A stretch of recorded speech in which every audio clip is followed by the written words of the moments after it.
Of course, we know even now, as we're contending with very high depreciation on the part of our local currency, that wouldn't inure to our benefit, because that would be a flight of hard currency that we could have kept here to shore up our economy. But let me ask you, what has been the real impact of all of this? You speak about the sheer volume, 300 million Ghana cedis lost per year. Now, what has been the impact on you, the Oil Palm Development Association? Any impacts that can be seen as tangible on the back of these happenings? Yes, the impact you will see is that, first of all, we are not getting the required injection of investment into the space, right?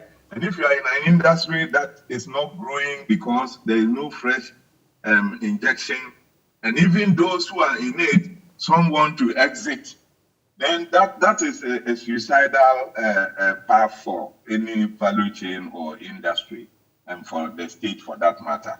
So that is the impact we are getting. And we need to work on this very quickly so that investor confidence, and when I say investor, I'm not just talking about foreign investors, even local investors, the farmers in the rural areas whose livelihoods depend on this. You know, some people have felled their palms to produce palm wine and apetition.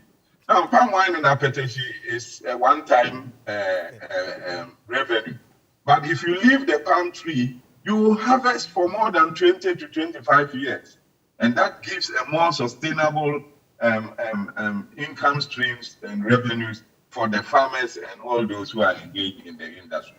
So that's the effect that it is having. And the earlier we dealt with this, the better, so that we can really, really position oil palm to become, and you know what? The opportunity we have is that oil palm grows, if you take the equator, 0 degree, and then you go 10 degrees north, 10 degrees south, that belt around the globe, that is where oil palm can be grown in economic quantities. Now, anywhere beyond this range, they can't grow oil palm economically. And happily, almost half of Ghana is within this oil palm growing belt. Now we have the opportunity to be able to produce enough for ourselves and export, especially under the Africa Continental Free Trade Area thing that is coming.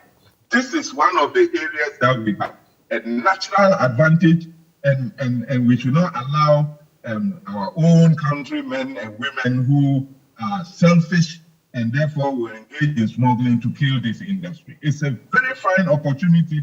It's the same like cocoa. Cocoa cannot be grown anywhere. Otherwise, some of those countries that consume cocoa would have grown it themselves. They cannot. Oil palm is in the same category.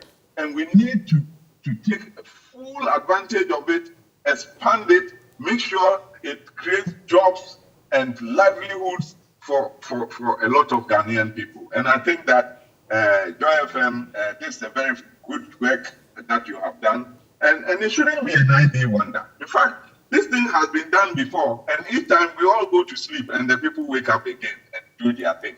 I think this time we must find a way to do it consistently, sustainably for a long time, and make sure that we dealt a death blow to this menace that has bedeviled our nation for a long time.